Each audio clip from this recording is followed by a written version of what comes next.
everyone sees how difficult it is to stop this war from coming home. Prior to, I would say, 2025, there really wasn't a lot of personal connection for many Russians with this war. Most of the people weren't really feeling it. They do now. And those huge smokestacks from the warehouses of Russian online marketplaces are a great visual of how this war comes home. Today's guest is an advisor with CNA's Russia Studies program, an adjunct senior fellow at the Center for a New American Security, and a senior associate with the CSIS Europe, Russia, and Eurasia program. In 23 and 24, it was still attritional conflict. There were still trenches on both sides, right? So you could be stationary away from the adversary, and you were fighting that way. The trenches have all but disappeared. His work centers on Russian military technology, uncrewed and autonomous systems, and artificial intelligence. Both sides are saying we should let the robots die first. UGVs still form a small component. It's still a small part, but it's a growing part. Europe has no answer to Russian Iranian attacks. If Russians were to send just a massive amount of soldiers, there would be probably no response to that type of attack that would be able to stop them in their tracks. Hello, I'm Sam Bendett, and welcome to the Drone Wars podcast.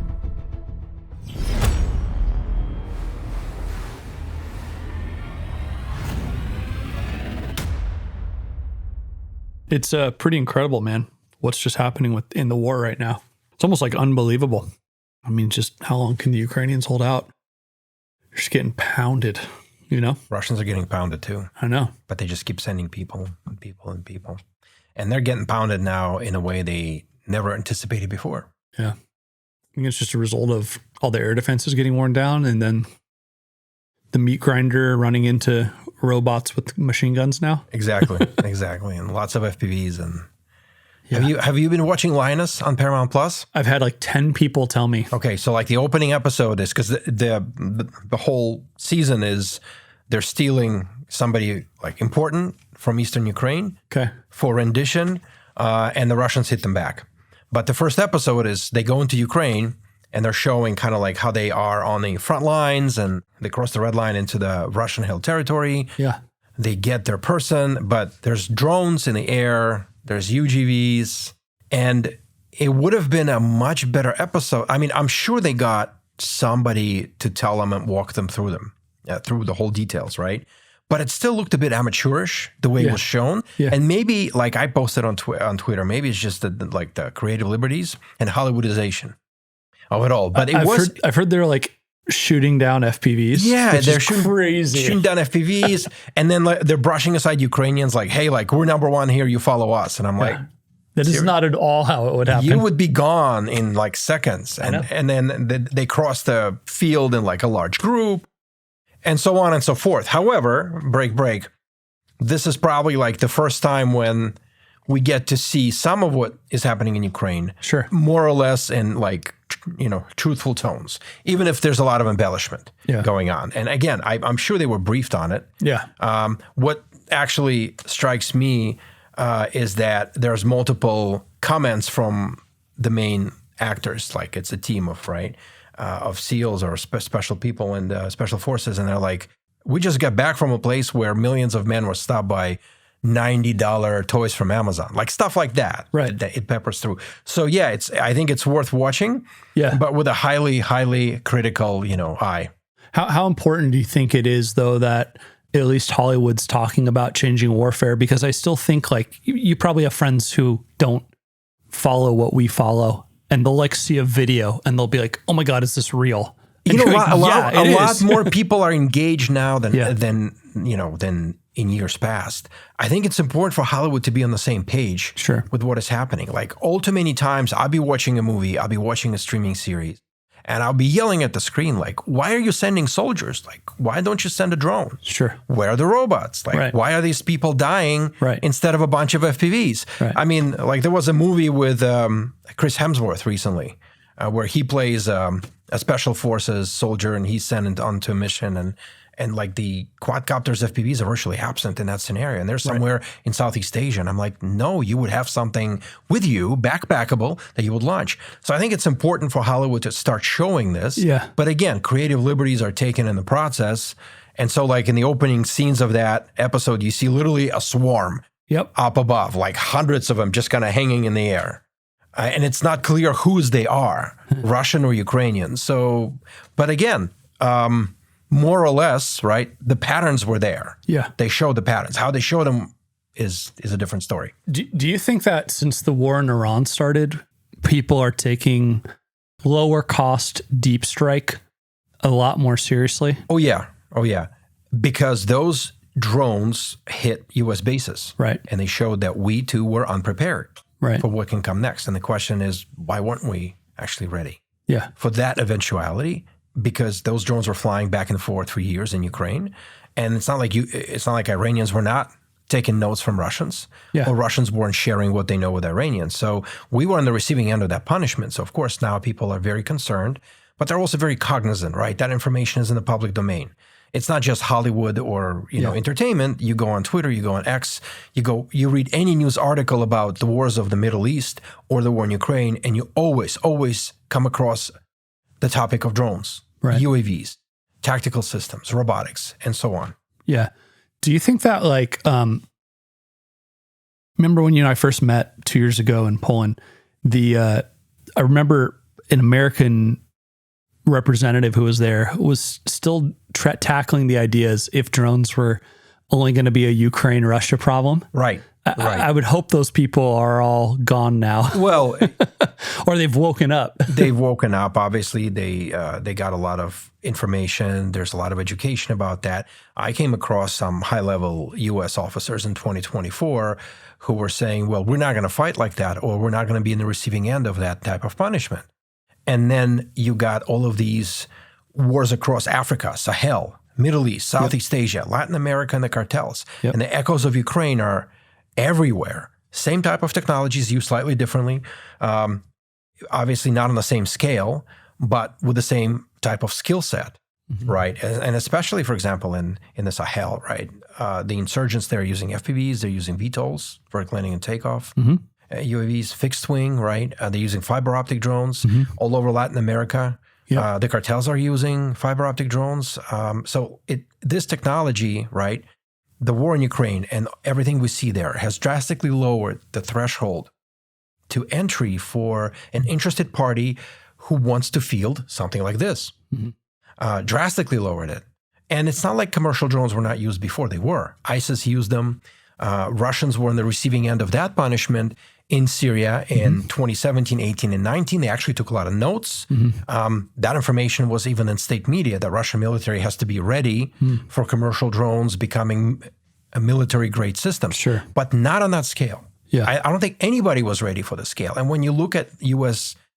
military documents about preparation for next type of conflict, or the doctrines, right, dealing with unmanned systems, no one would envision hundreds of thousands or millions of these systems.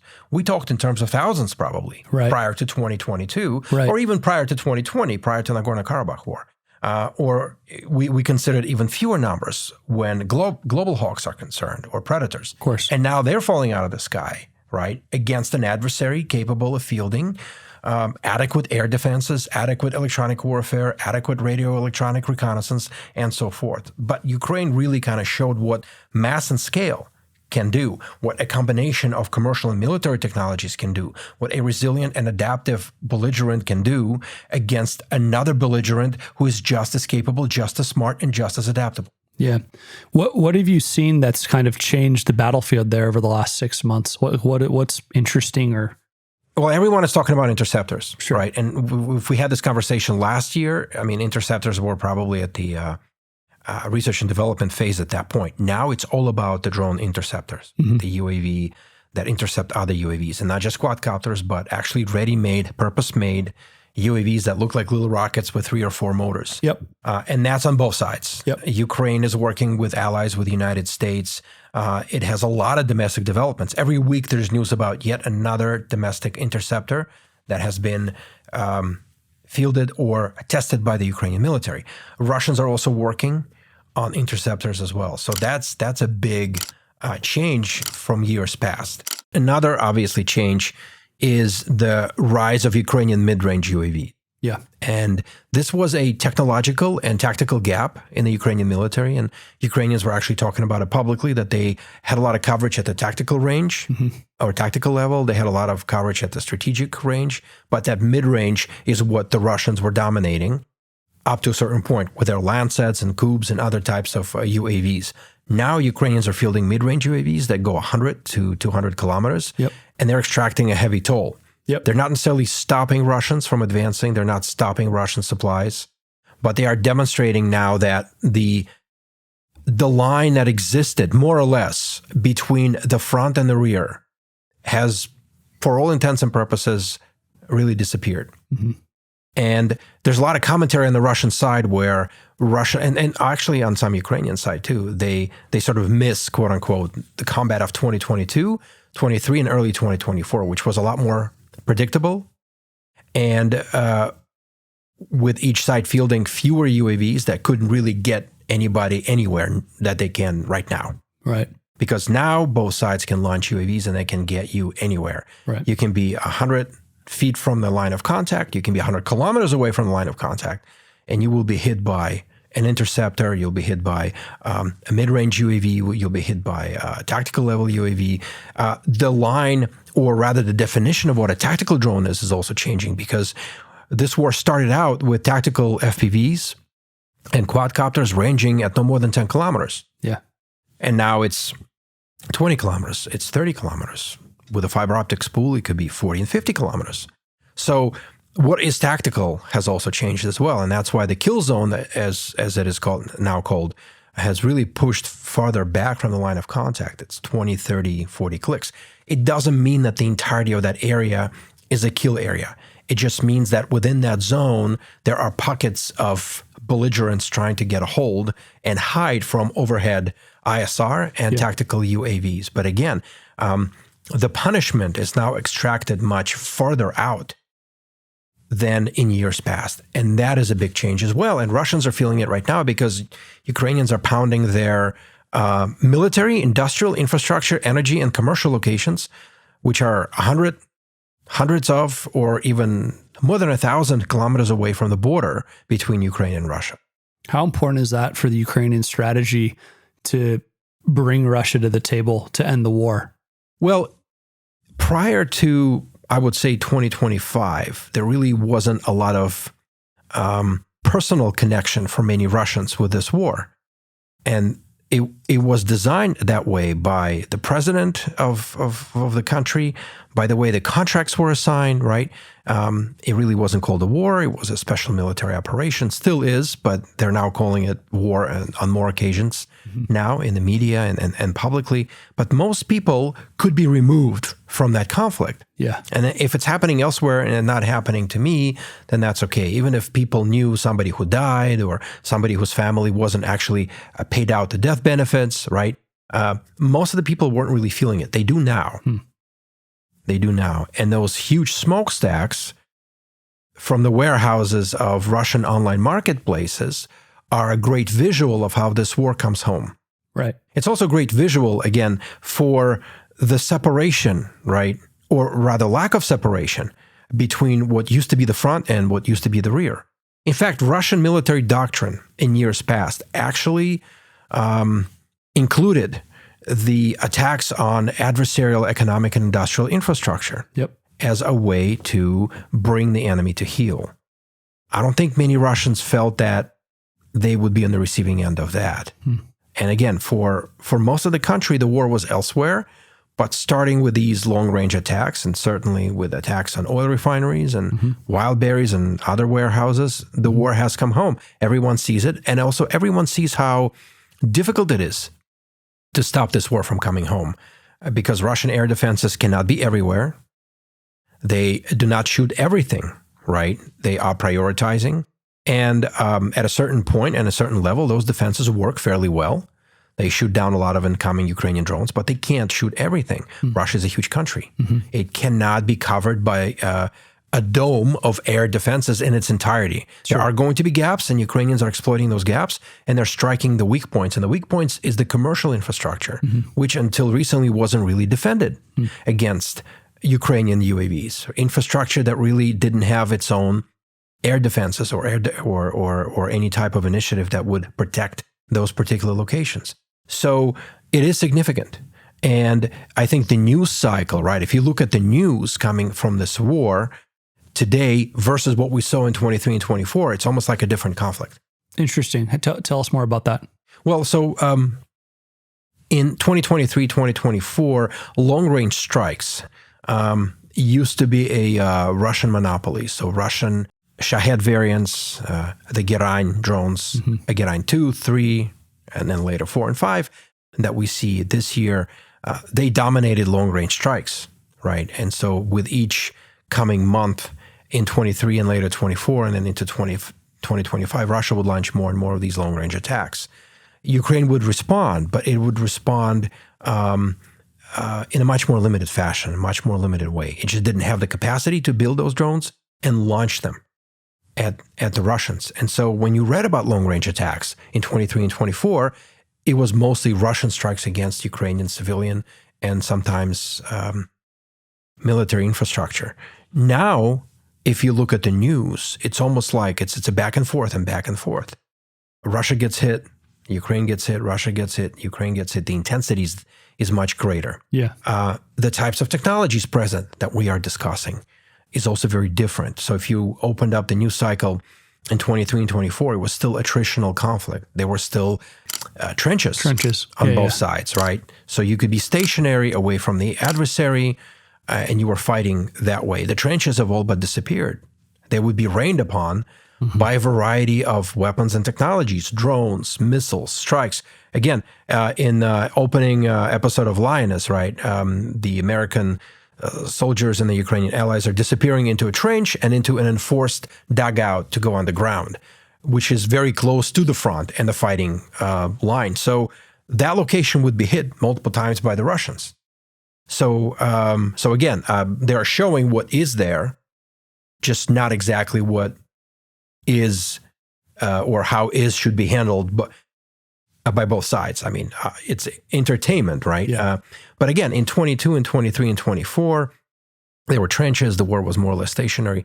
It is now in a different phase right now. You can't be in place. You can't be in a trench. You will be identified and you'll be hit. You have to move. You have to move everything, your weapons, your equipment, your units, right? You have to constantly shift your locations from which you are hitting the adversary, striking the adversary. So I think these are the changes.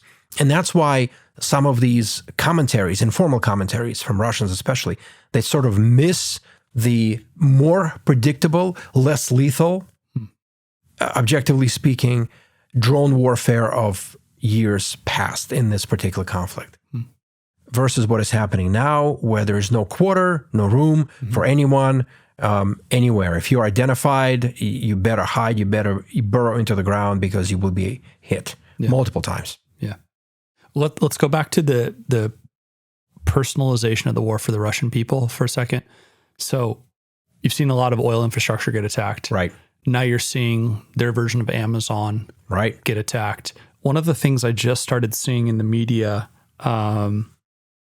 in the last month or so, and remember, I'm reading translated from Russian stuff. You're obviously the native speaker there. But there seems to be a growing call that harvest is going to be very difficult this year, and that the inflation expected around food prices because of the cost of fuel over the last 6 or 7 months, either people didn't plant or people can't afford to pull stuff out of the ground because of the rationing. It seems like this could be that could be the next layer of like, I'm actually feeling the war now, with the cost of food, not just like what we've seen in Crimea over the last year or two, but like across the whole country. Well, Russian economy has been through cycles of growth and contraction multiple times. And probably the worst was in the 1990s when Soviet Union fell apart.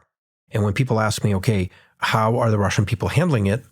I usually give an example of what the country was in mid-1990s, the lowest point since the fall of the USSR, when the economy greatly contracted.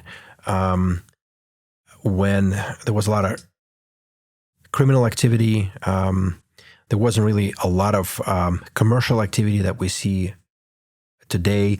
The shift from state-sponsored, state-supported economy into more or less semi-private or private economy was very difficult and slow. And this was the worst time for tens of millions of Russian citizens. As long as things don't get as bad as that, I think that society is probably going to be more resilient. We look at a lot of conflicts in which the United States, for example, is involved against other adversaries, oftentimes in economic terms. That if the economy of the U.S. adversary, for example, is greatly impacted, right, then that adversary probably should consider sitting down and negotiating the surrender or negotiating some kind of deal with the United States. Other countries don't think that way, right? Russian economy, Russian industry can actually get much worse, but would not collapse. And the country can bend, but not break.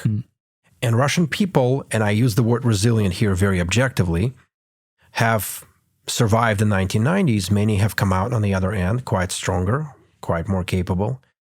But again, as long as things don't get as bad as they were, people are probably not going to say anything. If Ukrainian strikes result in a cascading effect that you've just mentioned and in other effects on the Russian economy, on the Russian industry, infrastructure, the ability to do commerce, online commerce included, then all of that as a compounded effect may in fact be quite impactful. But we won't know because there are really no precedents for that when it comes to Russia. Again, Russian people were not really feeling the war as closely as Ukrainians, and now the war has truly come home. And there are maps put out by lots of Russian commentators online, on Telegram, that show the greater intensity and reach of Ukrainian UAV strikes against their territory. And each map shows more and more little fire icons around certain locations, industrial sites, around cities. So the entirety of Russian territory that is the bulk of its population and industry is now within Ukrainian reach. And that's a big change from where the war was in 2022 and 23 and even 2024. So let's change gears for a second here. There's a ton of press in the Western media over the last couple of weeks how Russia is basically operating as a war economy, okay? And that everything they see, if you're a hammer, everything you see is going to be a nail. There's intelligence reports that say that like the Balkans are next and to look for like a battle here in the next couple months to start there. Do you believe that at all? Baltics, not Balkans. Yeah, did I say Balkans? Sorry. Yes. The Baltics. Yeah. That's all right. Yeah. I mean, do you give any credence to that, or is that kind of fear-mongering? You know, I'm not a Baltics expert. There are a lot of people smarter than me who know that area very well. Baltics, Estonia, Latvia, Lithuania, Finland, Sweden region, Kaliningrad, northern Poland. And so Russia has a huge contingent right now fighting in Ukraine. And that contingent has best experience in the type of warfare we see in Ukraine than anyone else around the world, except Ukrainians themselves. And so that huge Russian military contingent, backed by different types of UAVs, can actually wreak a lot of havoc, or cause a lot of havoc, rather. Europe has no answer to Russian Gerani attacks. If Russia launches hundreds of Gerans, let's say in an opening salvo, there'll be very few places that would be capable of shooting them down in Ukraine and across NATO. We see that as these drones sometimes fall in the Ukrainian territory and there's no response from the Europeans, that they just kind of fall somewhere. Those type of drones, including other drones, long-range UAVs, we tend to look at Baltics as, or rather in terms of numbers, these are very small countries, very small populations and small militaries. They are, however, quite resilient when it comes to dealing with large-scale threats. But again, if Russians were to send just a massive amount of soldiers, there would be probably no response to that type of attack that would be able to stop them in their tracks. Sure.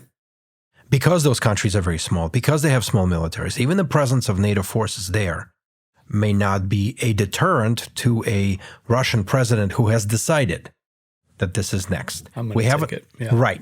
We haven't seen the same type of intensity surrounding Russian governmental discussion of the Baltics that we have seen about Ukraine prior to the invasion of Ukraine. Mm-hmm. Ukraine is very, let's say, special for Putin. Of course. He wrote about it in years past, right? He penned a very lengthy analysis of why Ukraine is part of the Russian. Yep. Right. Yep. Prior to the invasion of 2022, but we haven't seen the same, again, intensity around the Baltics. And clearly, Baltics would trigger Article 5. It would trigger, or could trigger, a significant NATO response. And NATO is learning from the war in Ukraine, maybe not as fast as others would like, but they are learning. There's a lot to learn, clearly.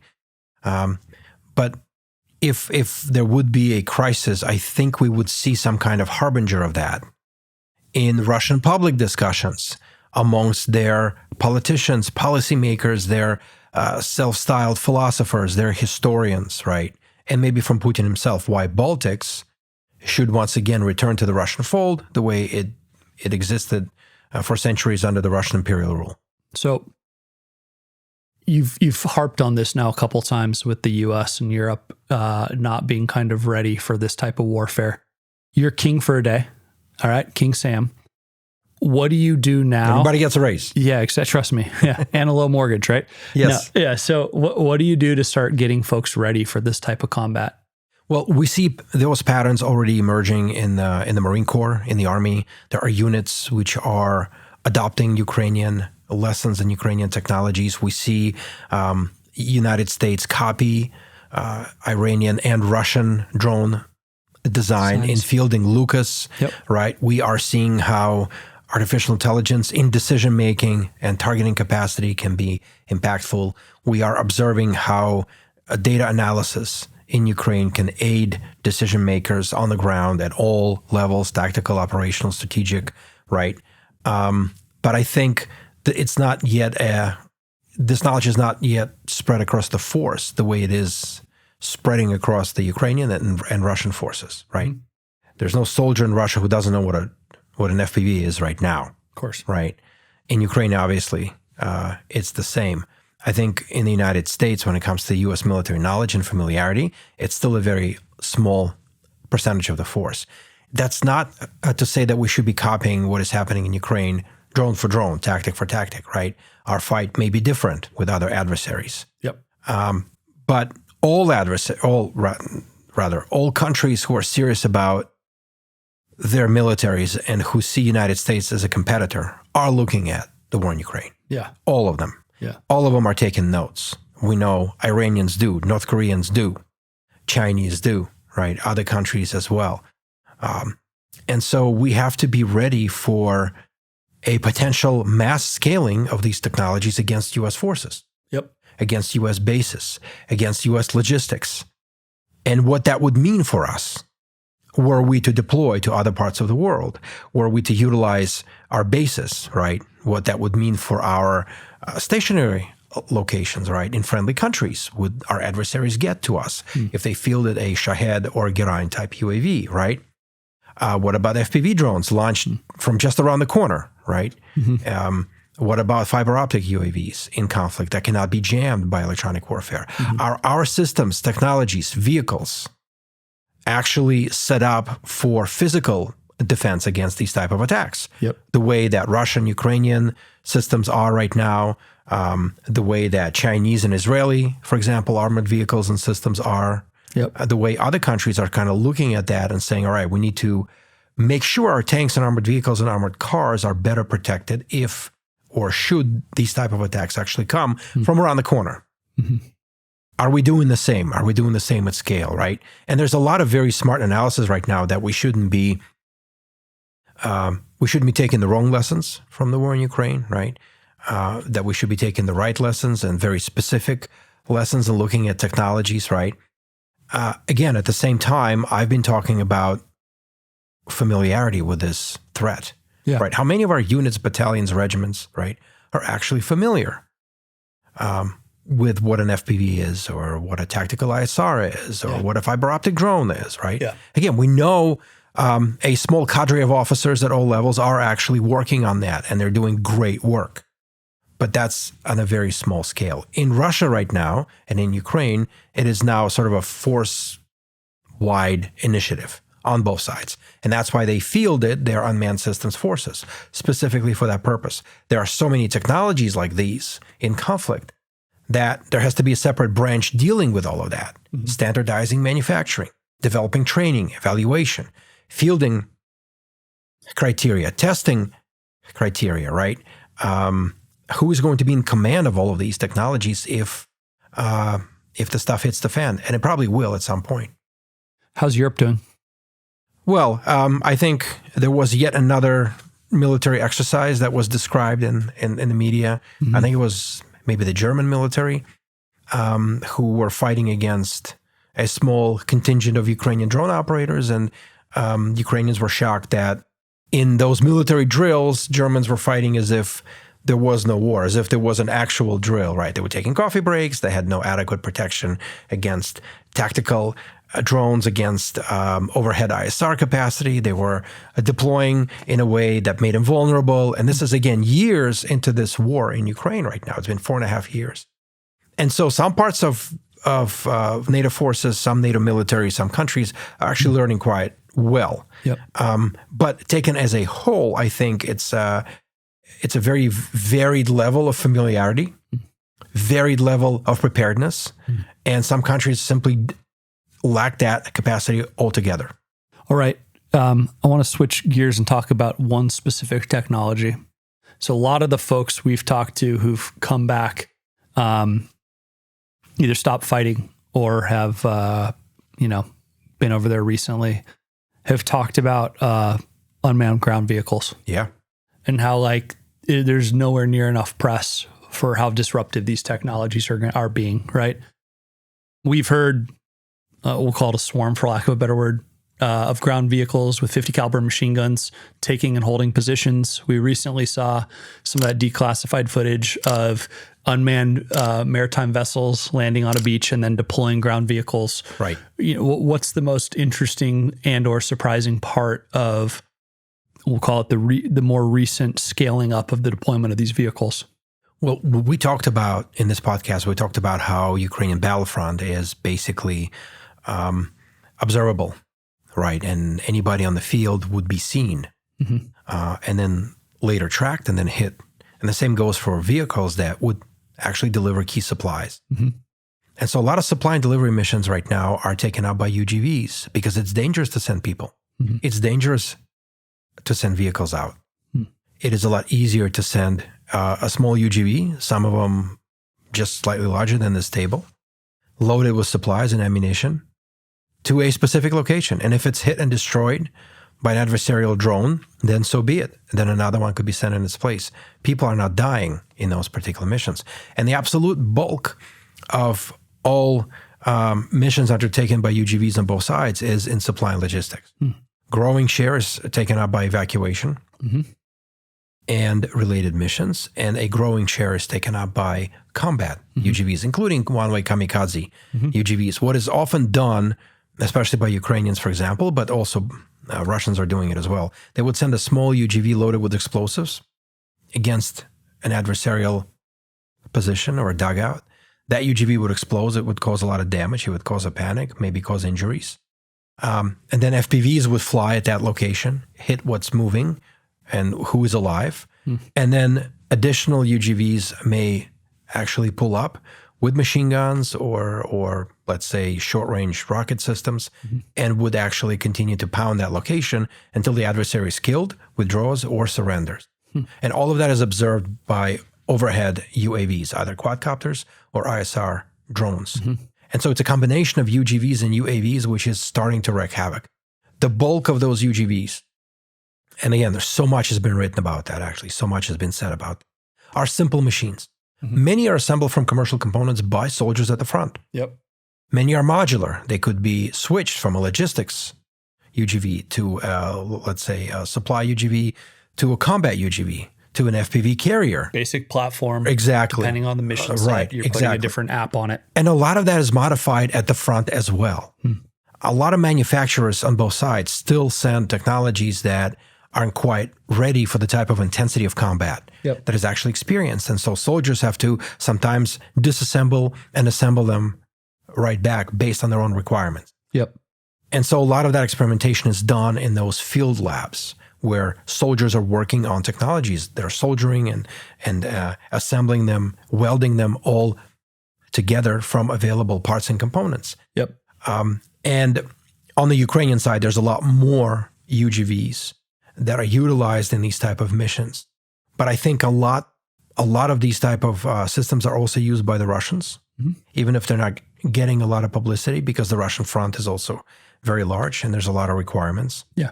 There are some UGVs which, for example, on the Russian side, they dominate the news cycle, like the Courier, because the Courier is like it should be like the best thing since sliced bread. Yeah. Other manufacturers are kind of saying, well, no, our UGVs are just as good and they're also tested and evaluated, so on and so forth. Yeah. On the Ukrainian side, there's been a groundswell of activity from technical startups, from small companies, mid-sized companies that are pushing a lot of different products that the Ukrainian military needs.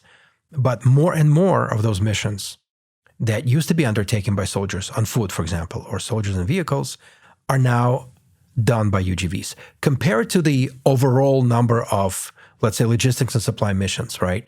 UGVs still form a small component. It's still a small part, but it's a growing part. But both sides are saying we should let the robots die first. Yeah. And then maybe we'll send the soldiers. And so, for example, Ukrainians are forming units which are now comprised of infantry and UGVs and UAV components and counter-UAS components, where UGVs and UAVs advance and attack first, and only then would the infantry follow. Sure. I mean, it makes sense when you have less people, right? Exactly. And you have recruiting problems. Exactly. Okay, I want to touch on a couple more things here, but one of the things you talked about is modification of platforms at the front. It's something actually where we personally at Firestorm get a lot of pushback from the government. We've had certain parts of the government tell us that additive manufacturing is not a scalable way to build drones. Then you look at how Ukraine does stuff, right? And like every dugout has multiple 3D printers making things. What are you seeing as far as like base systems being designed on both sides? And then how often are these things being modified as the realities of war face the base systems? Do you know what I mean? Yeah, they're probably modified as quickly as adversaries develop countermeasures to those systems. So on a weekly basis or monthly basis? Couple of weeks to a couple of months. It's not a lengthy cycle because the technology that's fielded today may be obsolete in 6 months. And so there has to be this fast cycle of adaptation. Well, first of all, obviously intel and analysis and recognition of what we're seeing, why we're seeing it, and why we're seeing it used against friendly forces. And based on that analysis, there has to be adaptation of existing tech to what we are seeing out there. And that's what is happening in Ukraine on both sides. A technology that lingers for too long may be irrelevant because of the countermeasures that have been developed, or because it fell in the adversarial hands, and adversary has disassembled it and understood how it works and how it should build its own countermeasures. And this is happening on both sides right now, right? There's a full recognition that technology fielded would be lost, obviously, right?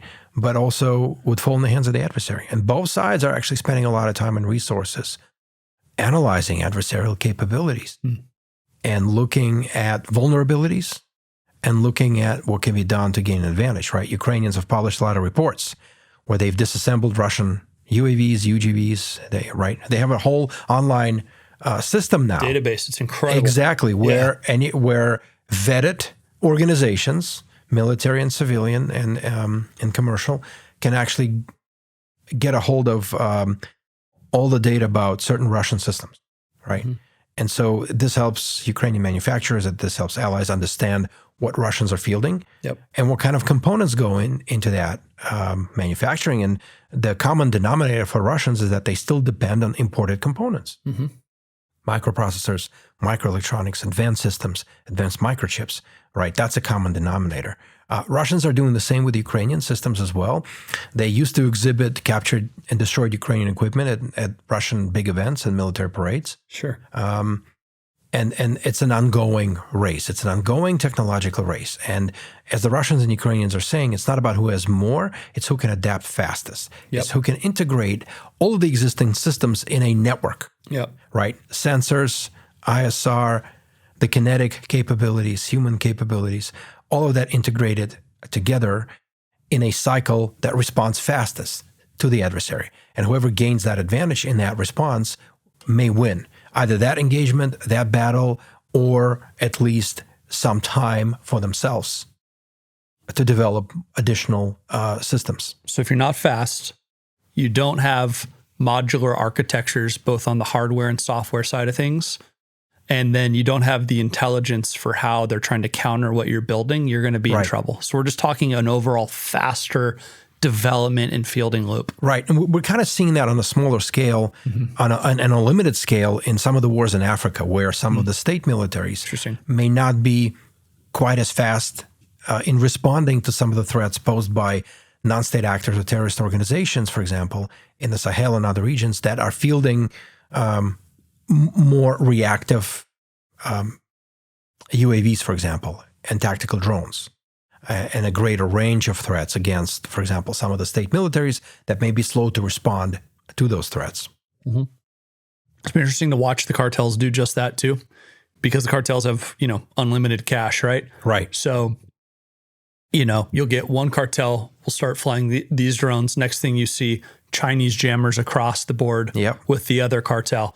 I mean, it's been fascinating to see how, because you can buy almost anything on Alibaba or on the black market or on the dark web, you're starting to see them iterate their like internal combat.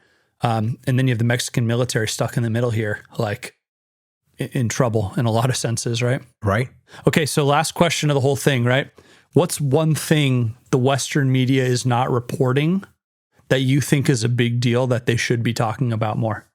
I would think, based on information that's coming from the front, I think there's a lot of underreported activity on how militaries deal with tactical medicine at the front. Injuries sustained from UAVs, from unmanned systems, from different types of robotic systems, injuries that may be quite different than, let's say, those that we trained for, right? The type of bombs used, the type of explosives used. Fascinating. And that's sort of a growing body of knowledge right now that is it's not happening at the front. A couple people having a grenade dropped on them. We're talking hundreds and thousands of people attacked. Right. Kind of in a new way, not being shot by a bullet. Exactly. So how does a frontline medical unit respond to a confrontation involving FPVs, involving mid-range drones, right? What kind of injuries it can treat, how it would evacuate people now. And this kind of brings us back to the discussion about UGVs, for example, right? Sure. Casevac's a big deal Exactly. now. So how do modern units now respond to a confrontation that can now involve lots and lots of different types of tactical UAVs? U.S. military is not trained for that. NATO militaries are not trained for that. Most militaries around the world are not trained for that. They're trained for other types of contingencies, not for the ones that we're witnessing in Ukraine more and more. And that type of war has really impacted how tactical medicine, for example, is evolving on both sides. And my company, CNA, has actually done interesting research into Russian tactical medicine, and some of those reports are public and are on our website. That is fascinating. A good place to kind of end today's podcast. Thanks for coming. Thank you. Thanks for listening to the Drone Wars podcast. If you liked what you heard today, please subscribe to catch all the latest insights for all things defense and geopolitics.